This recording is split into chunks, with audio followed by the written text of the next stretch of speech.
Hello and welcome to Open Ike, the show where we open up about open mics. I'm your host, Isaac Kiner. Our guest this week is Taylor Glomstad, a writer, performer, late night host, and baritone. Wow, you did your homework. Baritone, where did you pull that out of? Some website where you were promoting your filmmaking and directing abilities. Okay, website, you mean probably Reddit somewhere? Oh no, it was like a list of filmmakers, and you were selling your services as a filmmaker and listed yourself as a baritone. So one of those is true. If you count, I don't know, a script and a half written that needs to be rewritten both 20 more times. We're in LA. Filmmaker, then yes. I'm counting everything. Yeah. So otherwise I'm nothing. So that's fair. That's fair. Taylor, our opening question. Yes, please. Every week is, what does the LA open mic scene mean to you? The LA open mic scene. Oh boy, that's a loaded question. I feel like the season changes every 6 months, and you discover a new open mic. But I would say there were one or two last year that I were regularly going to just because they were the diamonds in the rough. Right. But I feel like other than that, it's hard to have a favorite open mic, I think, in this town. Sure. I think the best open mic is the one that's closest to your house. You know, arguably, yes. And for a moment, it was. Yeah. And I'll tell you why. There was one I could walk to in downtown Culver. And the best thing about that mic was a magician ran it.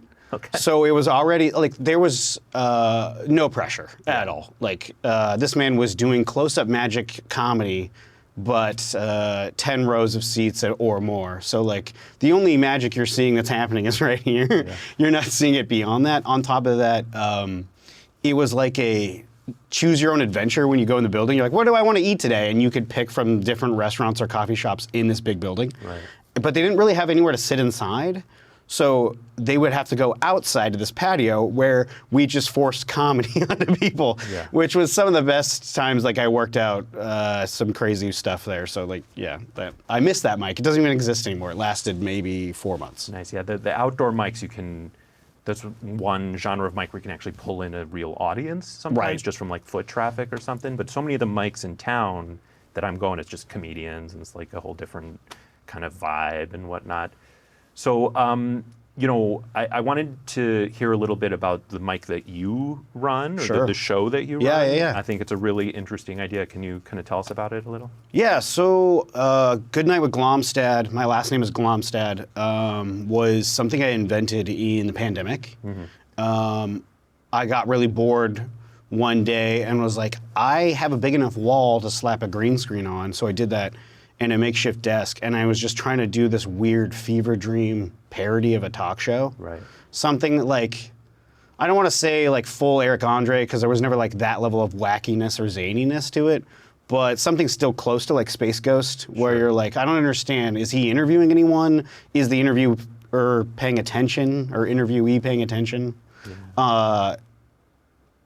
After that, I started going to open mics last year, and a little bit the year before, and I got so fed up with people hosting and the lack of like talent at these major venues of recognizable names that I won't mention maybe, but you're just like, you know what? I could do this in my sleep, so I'm just gonna make my own talk show and disguise it as an open mic. Right. So that's how I got people to come, and I already had some friends in the area and in the world of comedy, and so I just had them come through my first night, and they were like, this is amazing. And I was like, I'm getting away with murder right now. Right. I'm getting to have my dream, because I was like, no one's gonna give me my talk show, so I might as well just make it. So exactly, it's been going not even a year now. Okay. Yeah. And it's a monthly show, is that right? I do it every other Monday. Gotcha. We were doing it in Rocco's WeHo, of all places. I worked in that area, and I would just go to the bar after work, because I worked at a restaurant like nearby. Yeah. And my friend who was a bartender there, he was just like, you should just run it here. And I was like, that would be insane. Like, to try and run stand-up in the middle of WeHo is the dumbest idea I've ever heard. Right. It ended up working solely because of foot traffic. Mm-hmm. And it might be like one of the few foot traffic-y areas of LA. Right. Whereas, you know, in New York, yeah, that's a different story. Foot traffic. Yeah, yeah. So it started At Rocco's. At Rocco's, and has it Moved, relocated? yeah. We moved it to this amazing bar in Mid-City, right by Park La Brea at Molly Malone's. Okay. Molly Malone's is primarily known for like, it's an Irish bar, but then they have a neighboring room that's massive that holds like 100, 200 for people for concerts. Yeah. Like small musical acts or bands. Okay. And they do a lot of like Battle of the Bands stuff on weekends. And so I went in there and I was like, hey, are you interested in comedy? He was like, yes, actually. So I was like, okay, bet. So I went in and like they just gave me the slot. Like, Did you have to sell yourself at all? Or you just no, asked? Yeah. I think they were tired of getting anything musically Right. like asked, you know. So I was like, hey, I have this fever dream of a talk show. And he was like, say no more. Please fill my Monday slot. And so you're not selling tickets? Is it? No, we right now just to get word of mouth out there, and it's still an indie show. I'm a big believer of like, if you're selling a ticket to your show, it's got to be amazing, something you've never seen before, and you better have the biggest person on the lineup like in the country, right? If you're charging $25, and I can't even promise most of those things for my show, right. But if you're charging $25, what's stopping me from going down the street to a major comedy venue and just going and seeing somebody famous, right? Right. So the goal for the venue then is just selling booze, it would seem like. Yeah, right? correct. And then, but for me, it's word of mouth, and then we just take donations at the door. Gotcha. We still try to sell tickets, $5 tickets online, Okay. on Eventbrite, but like otherwise, it's just, hey, whatever you got in your pocket, come on in. Yeah. Cool. And so you're saying word of mouth, right? Yeah. Are you doing kind of anything specific to kind of promote the show other than just kind of doing the show? Or are you doing I promote the crap out of it on my Instagram, and then I'm just trying to grow and grow and grow, and that's been a difficult process. Yeah. Sure. But, and you want to hope that the people that are starting to follow you, I won't lie, we've gotten an influx in the past 3 months since shifting to Molly Malone's. Okay. But you hope that they're all real people and not bots. Right, exactly. That's kind of how I feel about it. And so, okay, it's formatted as a talk show, and so how does the open mic element? Yeah, so essentially, I describe it to people, if Conan O'Brien and Arsenio Hall had a baby, it's like a 90s Benadryl-induced fever dream. Okay. So I come out, I do a monologue, I sit down, usually a musical guest opens the show, and then the first booked comedian comes out. They do 5 to 7 minutes, and then I interview them for about 3 to 5 minutes at the desk. Yep. And then the beautiful part about the show too is we'll have random bucket polls. So it's like, come to the show and you can come be on stage filmed, but you better be good, right? Or I am going to comment. So the bucket polls get stage time and then an interview? That is rare, but I have done and will do if you're good enough. That's the late night thing. You get called over to the desk. Exactly. Yeah. That's exactly what it is. I mean, chef's kiss. That's right. It's so simple, but it's such a good idea. If you kill at 3 minute, in the 3 minute segment you get out of the bucket poll, I actually give you a golden floppy disk. Gotcha. Yeah. Okay. So that's your key to come back and do 5 with an interview. And so I saw on your YouTube, I watched a few things. I saw what I think was the first episode of the bedroom session. Yeah, probably. And so I understand how that started. I'm curious, how did you meet Max? Oh, Max is a product of mine that was just like my love for the late 80s and early 90s stuff, and I love Max Headroom, and so it's like obviously an homage to that. Yeah. And then Mac, it's not a Mac computer, but I also thought, okay, there's a double entendre right there at least, right? And then I spelled it a different way. Right. M4CS.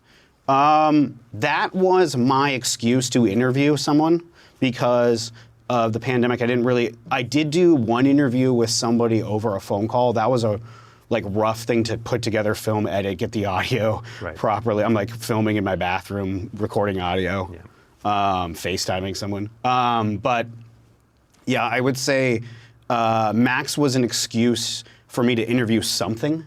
So I would usually just talk about whatever was going on in my mind or in nerdum culture, pop culture, or sometimes world news. And then he would chime in as a talking head, right? And a lot of that stuff too was just references because I was trying to make something, and this is still kind of the vague goal, but like I wanted to make something that could be on an Adult Swim at 11:30 at night. Sure. So I was providing like a little bit of laughter, but a little bit of comfort and nostalgia, I guess. Yeah, you mentioned Space Ghost, and I thought Max kind of was the easiest kind of segue into Space Ghost, just with, whether it's just the ADHD or, the pop culture references that, there's a lot of editing that I saw kind of coming into that through his monitor and stuff. And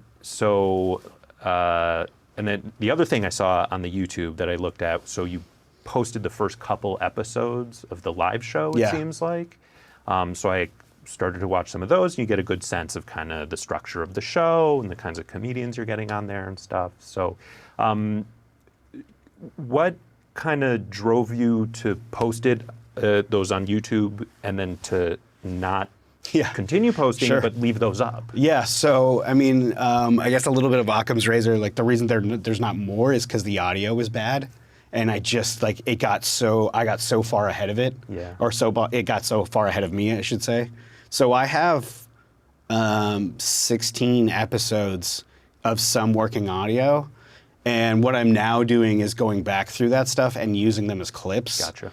But as far as whole shows, sometimes the camera would just die, and we would have 2 cameras usually going at all times just in case. Right. But yeah, sometimes the camera would die. One of the episodes I don't think I'll ever put up on the internet because it was so bad, and one of the comics was just hitting some dark stuff and quite graphic, and there was no recovery even for me at the desk.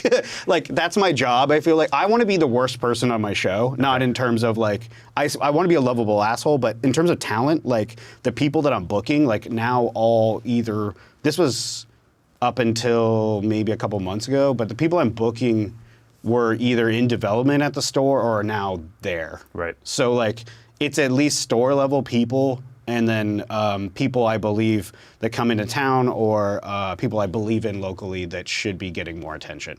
And you're just finding them doing mics? Yeah, and stuff I still regularly will go to an open mic, but my weeks get more and more busy now, where I'm just either editing the show, trying to get a hold of people. By like 6 p.m., I don't want to be on my phone. Yeah. I just am like, my brain hurts. You're one of those guys, every time I go into my Instagram chats, I see like active 14 minutes ago. I have been accused of being chronically online, and that's fine. Like, look, I saw hackers at a young age. Right. I'm sorry, right? My bad. Nice. So you said that you were doing mics, you said last year and the year before? I would say I've been doing stand-up. I dabbled when I was really young. I did it in middle school like a couple times, and then I did it in high school a couple times. And I went to college to study broadcasting, and there wasn't really an avenue. I ended up doing more stuff like this, very briefly, but there wasn't an avenue there for stand-up. Yeah. There was a lot of like music stuff happening in that area. They actually have like, WSU has an amazing music program where like Solange Knowles would go record albums and stuff. So like, wonderful.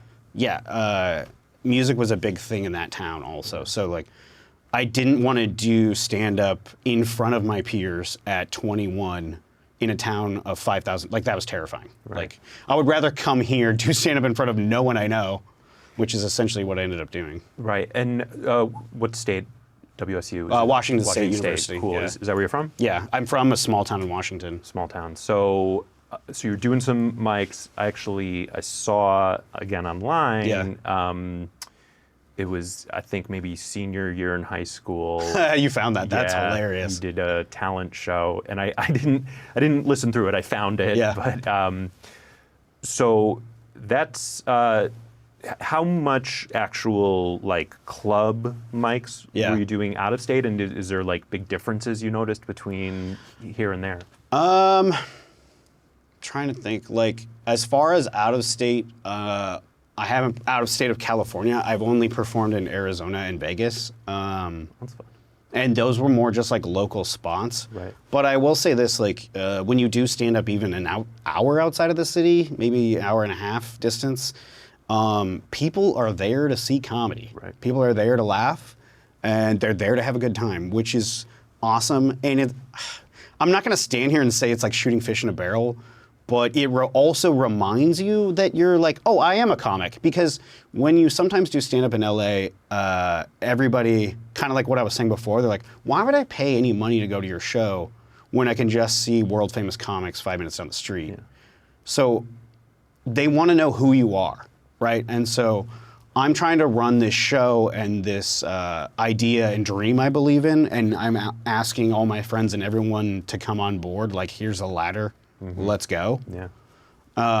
Because of that, right? Because some people are like, well, I don't know anybody on this flyer. And I'm like, can you just judge my choice of talent? Right. I'll take that. Yeah. And it was building a community kind of both of comedians as well as kind of audience members and... Yeah, totally. We're working with like, we have a sponsor. Our sponsor is 99 Lives. But we try to hand out like more and more goodies at the show and stuff like that as the show grows. We're looking for more backing and possibly another sponsor. But yeah. Nice. Yeah, I want like stickers. That's as far as I've gotten. Hell yeah. With, like, yeah. But I love them. So let's see. You were doing open mics in Washington. Would you say kind of when you got here that you were already fully formed, or you're still developing things? I realized it took me a long time to. There's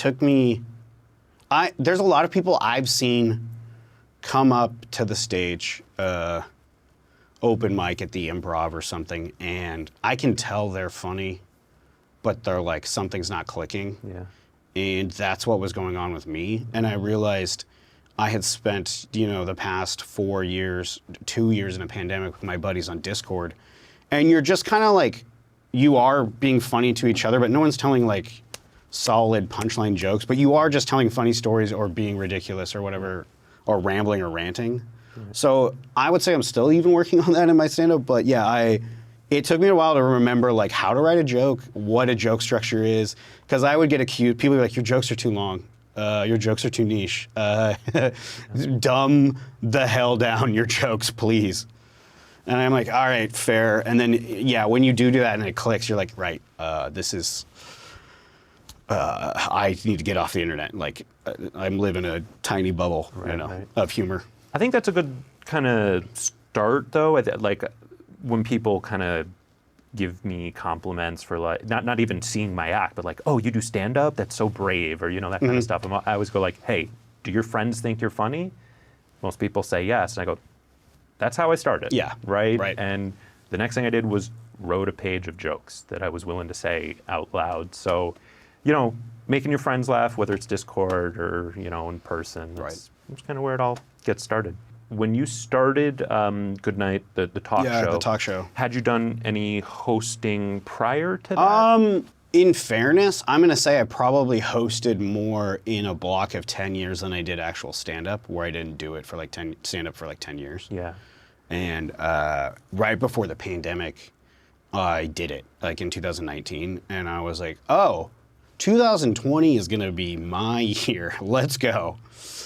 As did everyone believe, right? And then when I saw the state of comedy was just doing stand-up on, Zoom, I was like, oh no. No thanks. I'm just going to go make my own thing. Yeah. So like that's what I did with the talk show. But yeah, I guess to say I got so fed up with seeing open mics for a long time that I wanted to give people a better opportunity than what the town was providing, I guess. Yeah. Yeah. So between so you said for 10 years you were kind of hosting but not Yeah, I was doing comedy adjacent things, I would say, but like never committing. And was it comedy mics specifically, or were there mixed mics? No, it would be like, hey, I'm trying to think, like somebody had a birthday show and they're like, we need a host. some sort of other event. I'm trying to remember. I hosted my sister's wedding. Yeah, see, I spoke at my sister's wedding. Yeah, I feel like there was 10 years of an itch that I couldn't scratch and also couldn't really find either. Yeah. And then it finally, hit me one day. God, it's the middle of the back. You gotta bend it. Yeah, at first you're like, am I itchy? What's going on? Yeah. It's, My ankles. Okay. So you were hosting a bit, and you were interested in stand-up because you started more than 20 years ago. I mean, this has been a long time. Yeah, I mean, growing. theoretically, yeah. Yeah, I mean, you've got a video that's 14 years old of a performance that's 7 years before that. So that's hilarious. It's 20, Damn. Yeah, and so what was? Do you remember kind of the first kind of laugh you got, or the first kind of joke that kind of you were like, oh wow, that? Well, kind of like with Space Ghost Yeah. and stuff like that. I was watching because my dad was watching it. Like I'd come down and he'd be watching it. I like couldn't sleep or something. I'd be like 10 years old. So I'm not like fully grasping what's going on, but I understand that they're making fun of whoever they're interviewing, right? But what was it, like SNL? So like, I have really early memories of like Farley. Yeah. And those days, and watching like Kevin Nealon. Yeah. Not so much Norm Macdonald, and I love Norm Macdonald, but I have more memories of Kevin Nealon. Okay. So I actually really like Kevin Nealon a lot for that reason. It's the same reason why like Pierce, if you're like, who's your favorite Bond? I'm like, Pierce Brosnan, not because he's the best, just it's the one I saw. Yeah. Like, if you really want to get into an argument, Timothy Dalton is. Sure. But it's the same with sports. Like whatever, if your team wins between I had 8 and 12, your family. I had a Charlotte Hornets jacket, puff jacket. I think like, we all had yeah, that right? jacket, the starter jacket. Yeah, totally. I just like the colors. Yeah, it's very 90s colors. What was your question? The question was about like what was the first joke? Inspiration. Yeah, so it's more about like when do you remember being funny? Yeah, so long way around. I remember like doing like living in a van down by the river impression or whatever, right, as a child, Right. and that got me a laugh. When you're like 8. Yeah. So Schoolyard repeating the SNL stuff. right, like Yeah, I can't really like ever relive that moment. I can get close with my own talk show and just make references about the things I love, but.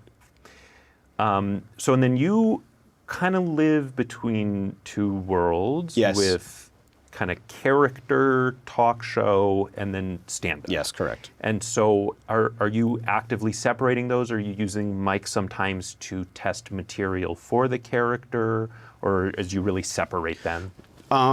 The character Glomstead I've really gotten down as far as the interview process goes and like what I need to do.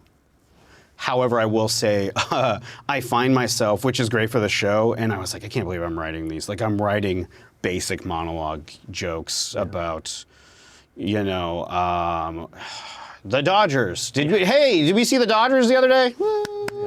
17 innings, right? Holy hell. Like that game was so long, Taylor Swift released another album. Like that's the stuff I'm writing. So My bit was this could be the first World Series to go to 8 games.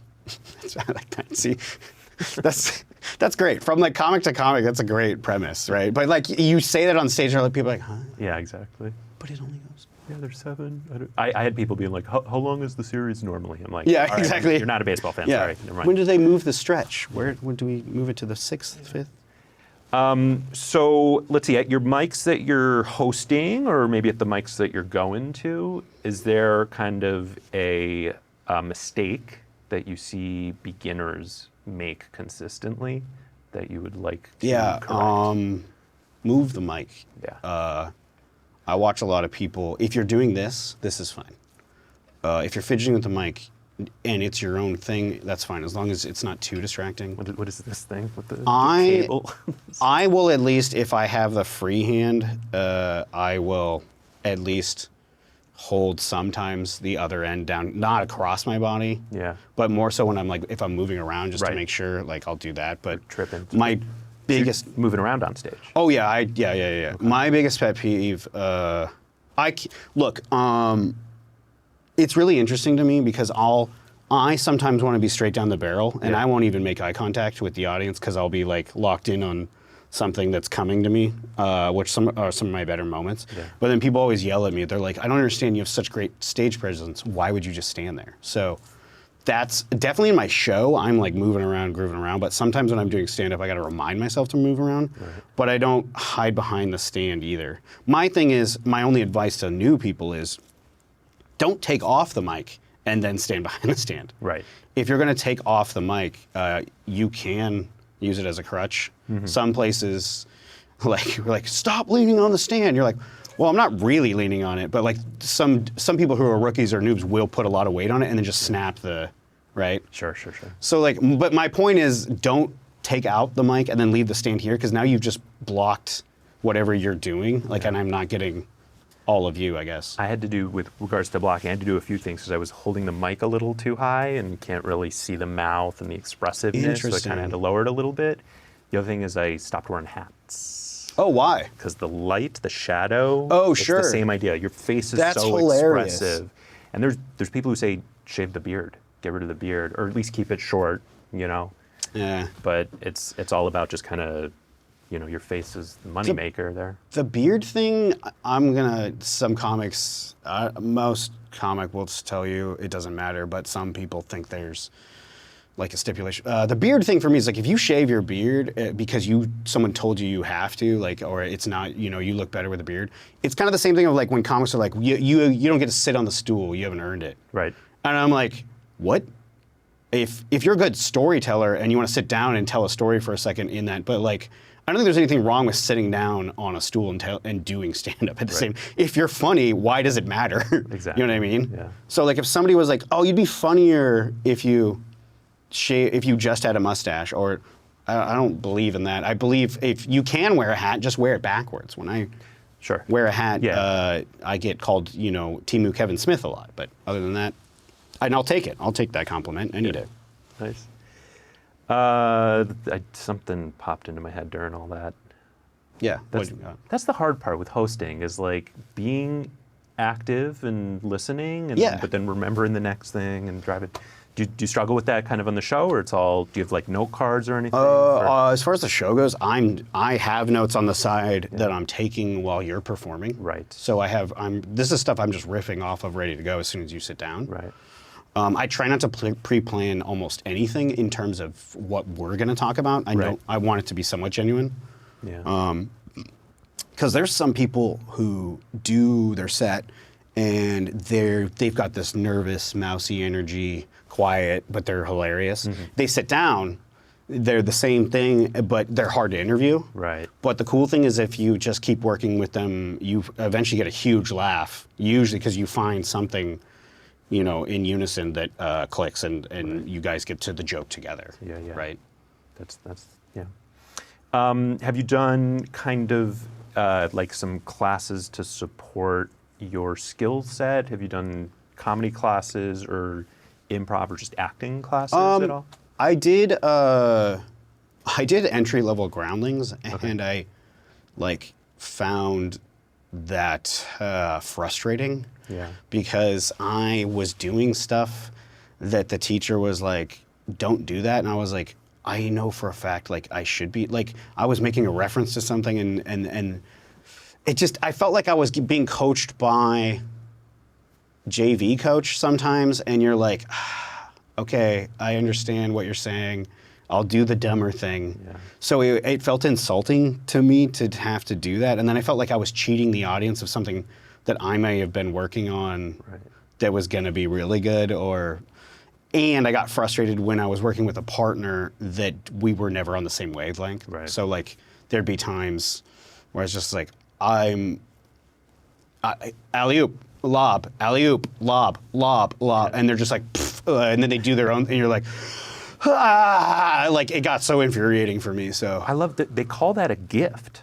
Literally, is like when you're setting them up, it's like I'm gifting you this, you know, whether it's a characteristic or just like a punchline or setup, you know, but like take your gifts, you know, like I feel like that's what happened to me a lot, was like I was doing that, and I probably should have been slightly more aggressive to get over the hump and hope that at a higher tier those people would be able to play with me, and vice versa, with the right tools. And not to critique the approach or anything, but I know like with groundlings, they're kind of probably more focusing on like baseline character Yes, things than yes. like referential stuff. I think I don't know if there's like a different school that kind of has a different approach, but I know they all have their unique characteristics. My buddy said, and I loved this. He says, groundlings.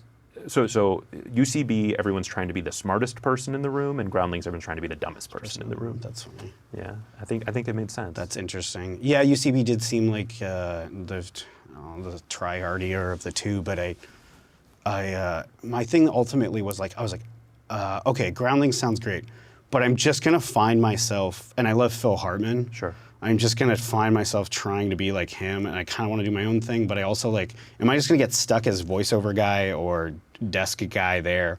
Which is great at SNL, but if you, I don't know if you know this, but if you audition, you sign over anything you created in that audition process. So I'm like, this is the path? I don't know about that. Yeah. I love those SNL docs that came out this year.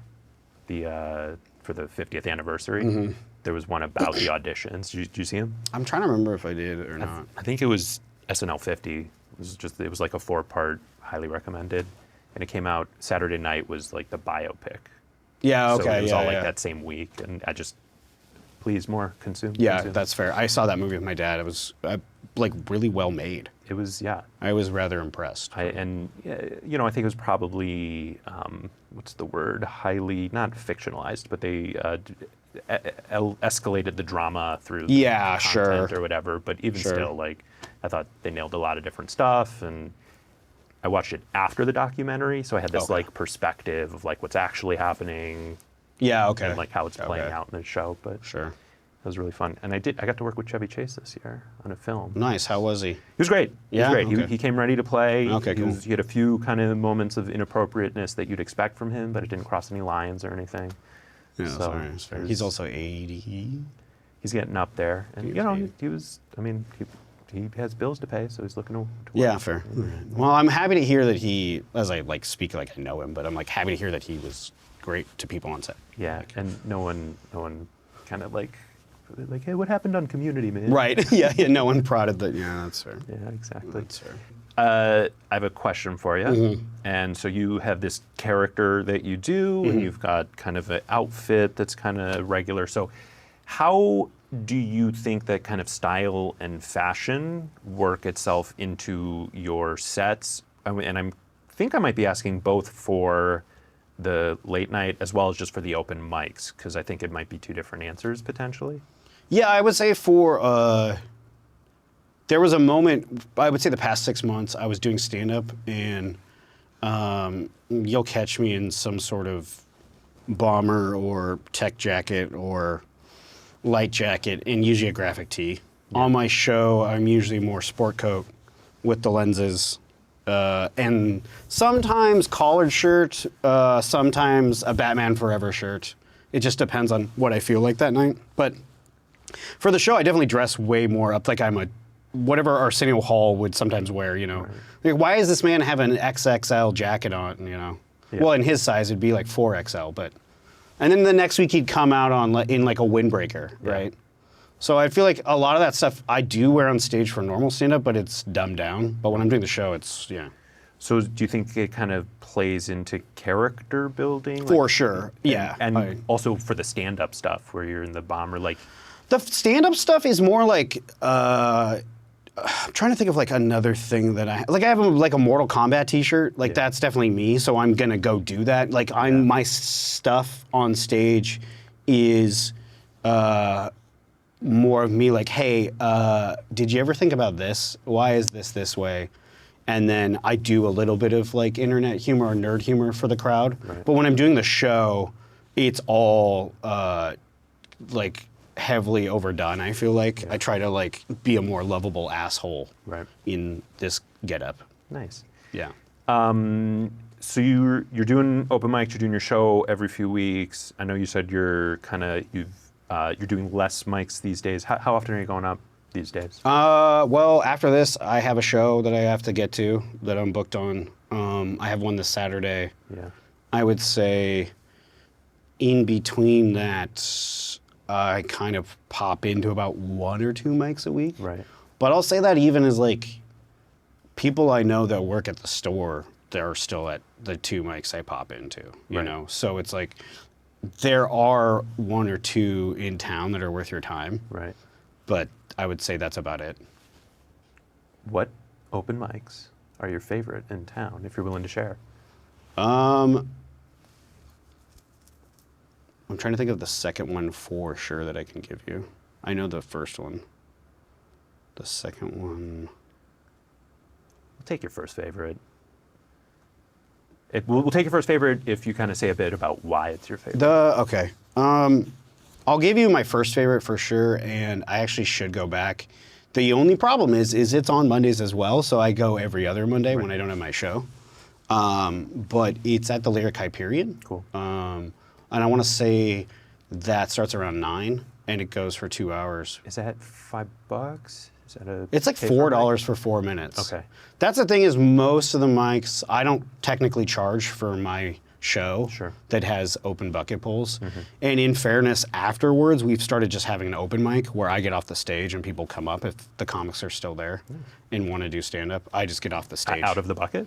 Yeah. Cool. I just usually get off the stage, and if I do come back, I am a little more belligerent, and I sit in the guest chair and then just harass them right next to me as they're doing stand-up. Yeah, exactly. While my buddy sits at the desk. But I would say, yeah, the Lyric Hyperion is probably the best mic consistently in terms of like talent, who's funny, who's in that room. I would say is usually the 17 people in that room are probably some of the funniest people in town that should be getting somewhere. Yeah. Not just like ever in town, but like should be jumping up, Yeah. you know.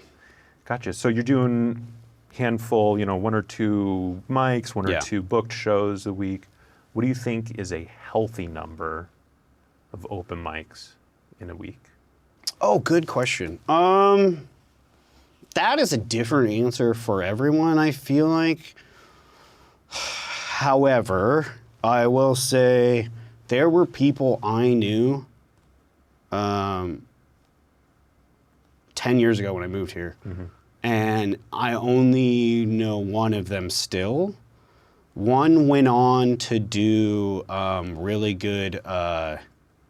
He's a really good impressionist. Okay. He was doing Biden. He was doing Trump, and then he was doing Biden. And now that we have Trump again, he's doing really well again.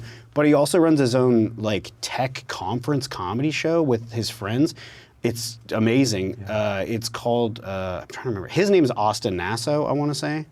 And there's another guy named Richie Rosales who's doing some stuff too on social media, and he's killing it. But those are like, there's people I remember vaguely who are like, okay, and they'd rush off stage and they'd go to the next mic and they'd be like, okay, so I killed at this mic, but I bombed at this one and I bombed at this one. I was like, what are you doing? Like, take the stuff, unless that's your writing process, like you're sabotaging yourself because at some point you're getting stale of your own jokes. I feel like if you're doing, some people say you have to do 3 mics a night.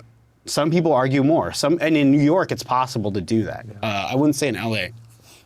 It could with infinite funds, right? If you're just shelling out $5 everywhere. Right, that's the other thing too, is you are spending, I would say roughly 10, if you're doing 1 to 2, you're lucky if you can do 1 mic for $5, grab a beer. If you don't drink, you maybe get water or soda for free.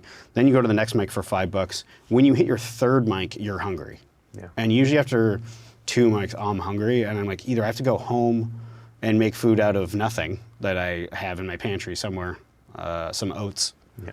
or I have to spend and put my bank into negative to Yeah. go to Jack in the Box. So, yeah. And that's before gas money and all that other stuff. So. Right, and I'm just saying, I mentioned those people because I remember them, but like these other people that I saw that were talented, I don't even remember their names, but they burned themselves out. Yeah. So I had an interesting experience because I started doing comedy 10 years ago. Yeah. I stopped doing comedy 9 years ago, and I picked it back up recently. But during my time, there were the folks that I was seeing kind of going to the shows. Some of them were hosts, some were just kind of open micers. And I go, oh, you're going to make it. Right. Not me, Right, you. right, yeah. And part of it was how much they were doing it, but it's also just they were funny and whatnot. It's now 10 years later, and I'm starting to see them pop up on like different Netflix things or like talk shows or whatever it is. So it really does take that long. Yeah. When you were running mics, or when you were meeting people that were doing mics 10 years ago, could you kind of tell who would make it, and then did they, or was there someone who maybe, you don't need to be specific, but I'm trying to think if there's like 2 people that or like another person I can think of. No, but it does break my heart when I like go into the open mics and they're like, you'll get a bitter comic up there who starts off funny or has like one funny joke, but they'll be like, I've been doing this 15 years. And you're like, holy hell. Like, that guy's not bad. He's not amazing, but he's not bad. You're like 15, you're like, I don't know. It's a fine, there's no road written for this, right? Like and okay, let's just say you can balance the night lifestyle. Like that part is hard for people to get under control. I just try to have very minimal amount of beer. And I won't lie, when I'm doing my show, I probably have more alcohol just to be really loose and silly and dumb and be an idiot, be a lovable asshole. But when I'm doing stand-up, I'll have like a drink. Yeah. Just so I'm like, and then if I'm on stage, I would like to have a drink with me on a stool if I need to, like, if I lose my voice like I'm doing now. But yeah, there's no pathway to like success, especially in this environment and job, because there's so many factors that can screw you. And if you get too addicted to the thing you're doing, you can burn yourself out on it. And that's ignoring all the drinking and the drugs and the staying up and people don't go to bed till 5 a.m. Like that's part of it. And you have to learn how to navigate that. Right. The rejection. It's always tough.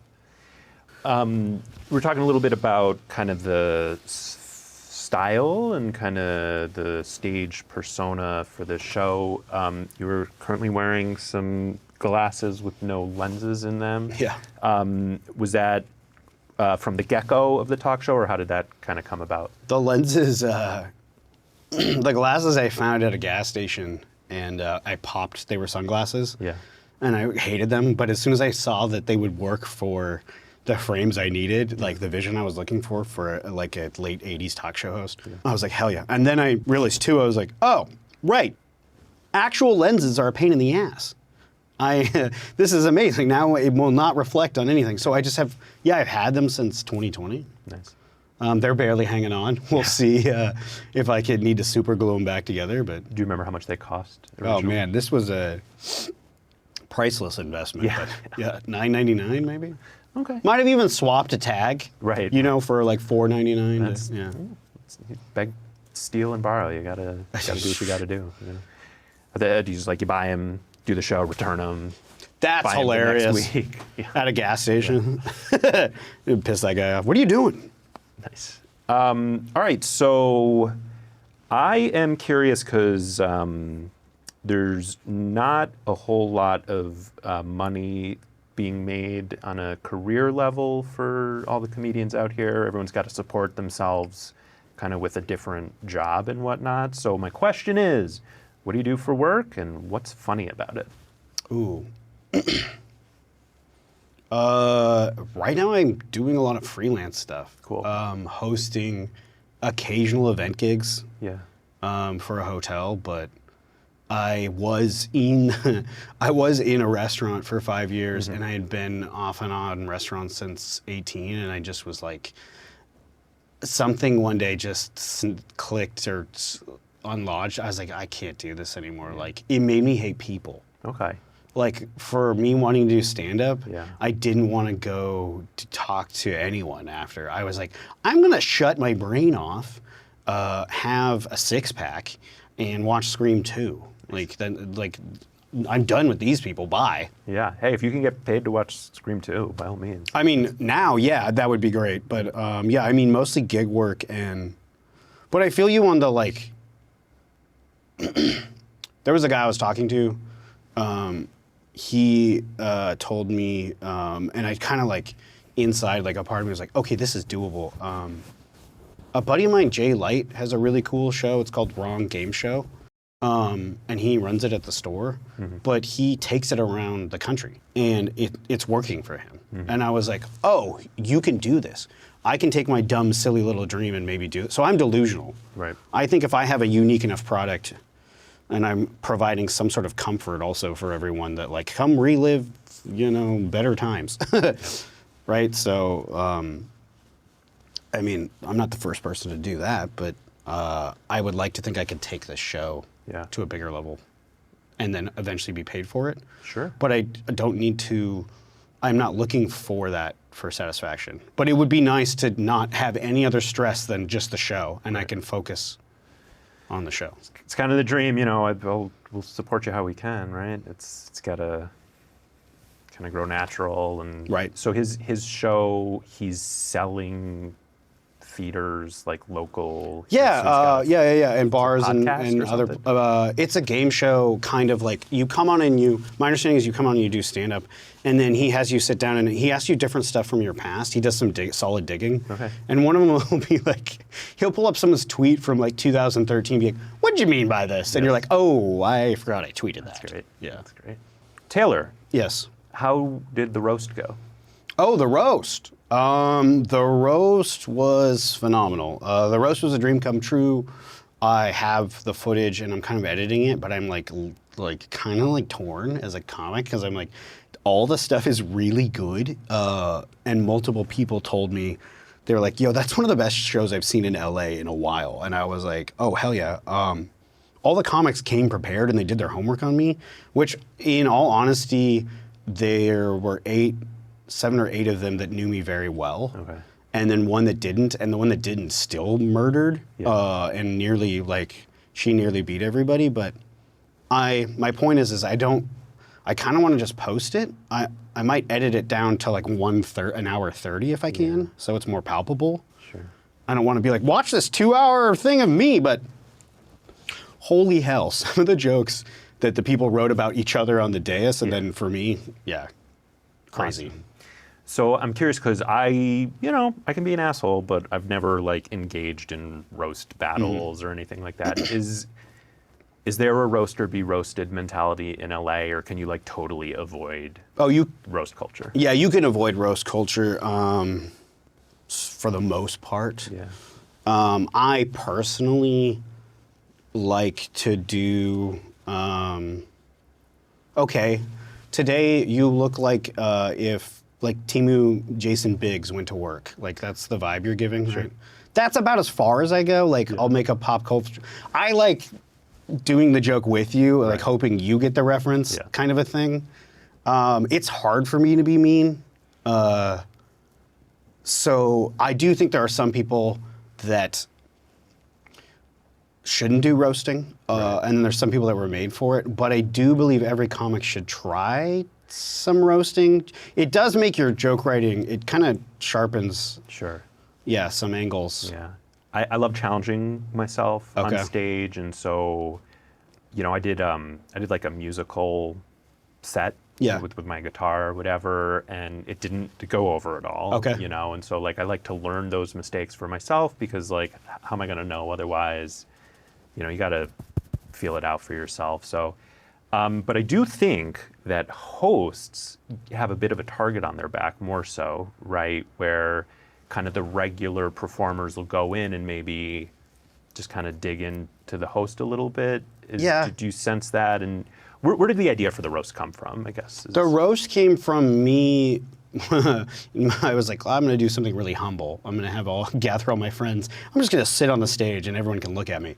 No, I just kind of like a thank you to all these people I wanted to do. And now I'm like, we might do another one soon for somebody else in that squad. I'm not sure. Yeah. It was so much fun, but it also, I couldn't afford, but I wanted to do some sort of like tiered seating on the stage like they do for Comedy Central or whatever, right? They have like, I don't know if it's like directly Friars Club. I feel like Friars Club is probably different, but you'd have your row of 4 and another row of 4 or whatever. But then somebody briefly said it to me, and I was like, oh, that's so much better. So I went and got a podium and banquet tables. Yeah. And then put like iridescent checkerboard material over the banquet tables. Yeah. And it looked like a weird fever dream of like the old presidential roasts. Okay. So that's what we did. So the podium was in the middle, and you were sitting at a table behind the podium, and people would come up Right, to like do correspondent Yeah, style. and yeah, correspondent style. And I was sitting over there on the side, kind of. Yeah. Very cool. Okay, so I can avoid being roasted. Good. You can. That's important. I also say though, that, like if you want to be in a roast, but you're nervous or don't, go be the host. Yeah. And then all you have to do is, as long as your roasts, when people come up on and off the stage, are like sound like they're off the cuff or are off the cuff, Right. no one's gonna hound you too bad. Yeah. Because they're all there to see probably their best friend roast this other guy, right? Right. So like that would be my best advice if you want, or just go to some roast shows and hang out. But Okay. that would be my introduction to roasting, I guess. So you could just Google LA roast show, and there's, I guess every week there's something. There's going on. one Yeah. my buddy runs. It's called Roastbusters. Okay. That one I highly recommend. Nice. Yeah. Excellent. Yeah, like Ghostbusters. Yeah. Yeah. Yeah. Oh. Yeah. But they even have like a little Oh, very cool. Cool. Do you have any questions for us? Do I have any questions for you? That's a first. He's never opened up like that Yeah. before. No, but I'm having a great time. Oh, good. Do you ever go up with nothing and just kind of, whether it's crowd work or At just the see what show, comes? I've gone Yeah. up with nothing. But that's when I my buddy Stephen Marcus Relaford. He talked to me about finding the pocket as a comic, and so like there are times when before the show's going to start, for my show at least, I can find the pocket mentally Yeah. and just go out there with almost nothing prepared. But when I'm doing stand up, that's a different story. Right. I would say I do have 1 or 2 bits sometimes that I'm like still molding. So sometimes I'll try different things or offer out something to the audience to see if they'll respond. Right. And kind of mold a joke that way. Yeah, I'm dreaming of like a mic that I kind of want to set up where you bring half a bit and Yeah, the room hell yeah. helps you, Yeah. you know, and like, let's punch this up together kind of thing. Fully believe in that, and I was using Accidental Chaos to do that. Yeah. It's currently in hiatus, but that was a mic, an underground mic, and I was using that to like really workshop stuff. Yeah, yeah. But yeah, totally. And it took me a second to realize I could do that. Right. Yeah. Oh, that's the light. The working hour? Yep, and so that means we have fulfilled our obligation to the club this week. I'd like to give a big thanks to our guest, Taylor Glomstad. Thank you so much. And of course, to all the comics out there still chasing stage time, thank you so much. I've been Isaac, and we will see you next week with more stories from the scene. Thank you. Thank you. Yeah. Dope. Oh, my prop broke.